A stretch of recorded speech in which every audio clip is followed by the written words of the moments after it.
Hi, my name is Jennifer Beall. I'm a psychotherapist in private practice, and this is my unofficial therapy dog, Lilo.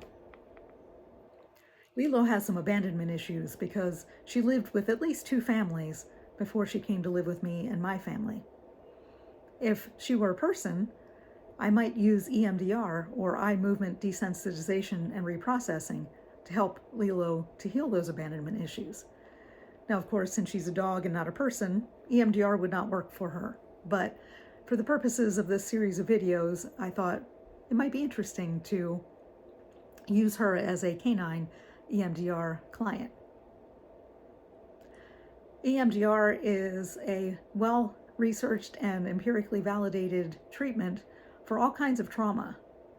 There are big T traumas, like being in a car accident or being in war or being assaulted. And then there are little T traumas, like being made fun of on the playground in 2nd grade. Not everybody experiences big T traumas, but everybody experiences little T traumas, and EMDR can help with both of those.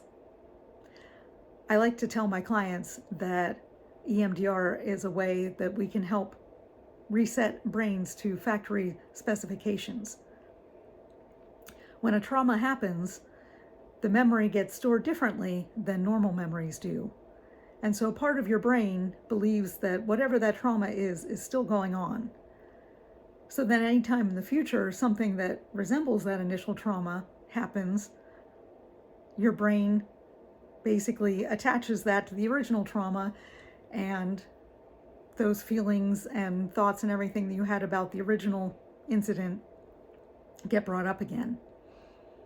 Through EMDR treatment, basically we take those memories, we put them in their little file folders and file them where they're supposed to be in our little mental filing cabinets.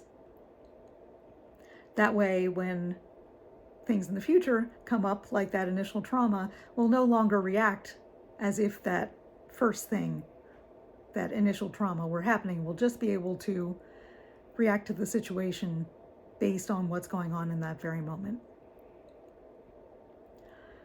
EMDR uses what they call a bilateral stimulus, or BLS, and there are different types of BLS that can be used for EMDR. Pretty much anything that goes back and forth from one side of the body to the other can work. The therapy technique is called eye movement desensitization and reprocessing because the original version, which a lot of people still use, involves a therapist moving their fingers back and forth and the client following the fingers with their eyes. I use, for those purposes, instead of my fingers, I use a light bar with a light that goes back and forth, and the client follows the light with their eyes. It's less tiring for my arm, and also is more even and regular because it's a machine doing it and not my human fingers. The other bilateral stimulus that I use, I like to call buzzies, which are these things here.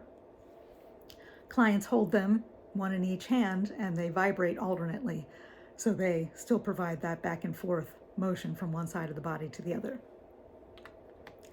Now in Lilo's case, I might try strapping the buzzies to her 2 front paws. I don't know how she would feel about that, but I could do that, and that would work as a BLS.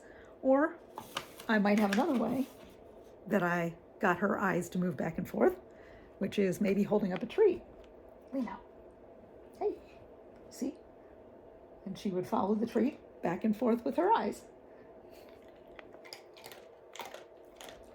So,